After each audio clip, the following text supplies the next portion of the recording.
Assalamu alaikum wa rahmatullahi wa barakatuhu. Qadrli do'stlar, Zulhijja oyi, mübarek oy, Alloh Taala tarafından ulug'langan ham daraja berilgan oy. 4 haram oylarga kira. Hatto Alloh Taala şuşu oylar bilan ayrim ant etib, hatto şuşu Zulhijja oyining birinchi 10 kuni bilan Alloh Taala ant eta, ham ularning darajalarini tag'inda zo'rroq ko'tara. Şuşu oy bik mübarek oy. Her bir izgilik Allah Teala aldığında tağında derecelerek bulur. Hatta Peygamberimiz aleyhissalatu vesselam hadislerin birisinde ise Zulhicce ayında işlengen hamel ibadet başka aylarda şuluk hamel ibadet ötelse de derecelerek hem üstün bulur deyip gele.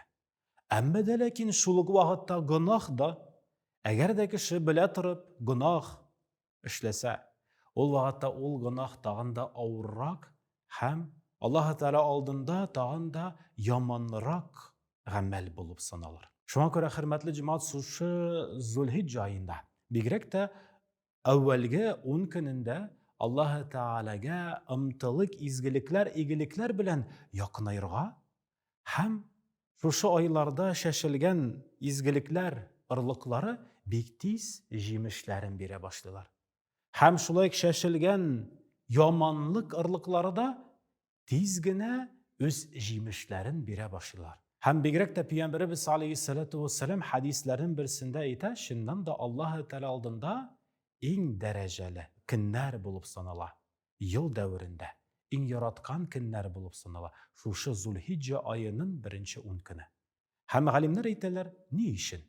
Ne işin şu 10 gün şu hatlı dereceli? Çünkü şu 10 günde İslam dininde en meşhur amel ibadetler jıyılgan. Ol da indi. Oraza tutu, bik savaplı şu günne. Peygamberimiz aleyhissalatu vesselam özü şu Zulhicce ayının birinci günlerinde, bigrek de Harafa gününde de Peygamberimiz orazalar tutkan.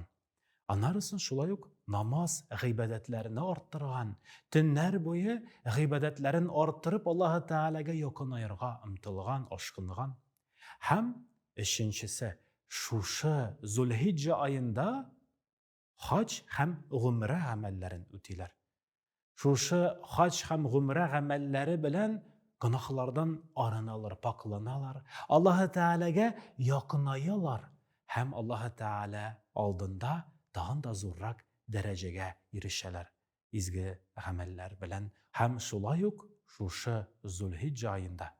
Bigrek de Allah Teala aldığında şulay yok kurban amelin. Allah Teala'ga yakınayta tırgan amelini ötep, günahlardan arınıp, hatta şu kurbanlarının neticesi bu dünyada da, hem ahiret dünyasında da bik meşhur. Hatta şalgan kurbanlarınız simiz, matur bulsun, kişli bulsun diye Peygamberimiz aleyhissalatu vesselam ayta. Hatta şu kurbanlarınız Allah tağında zorayıp sizni cennetke alıp bara tırgan sıyırlardan, kurbanlardan, sarıklardan bulur deyip gele Allah bilse. Diyelerden bulur deyip gele.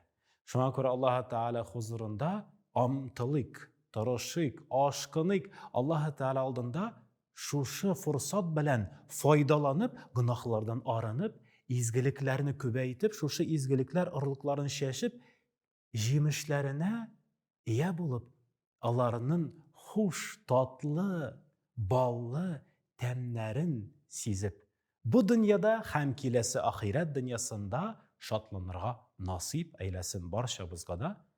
Şuna göre ımtılık, aşkınlık, izgilikte bulayık hürmetli cemaat. Esselamu aleykum ve rahmetullahi ve berekatuhu.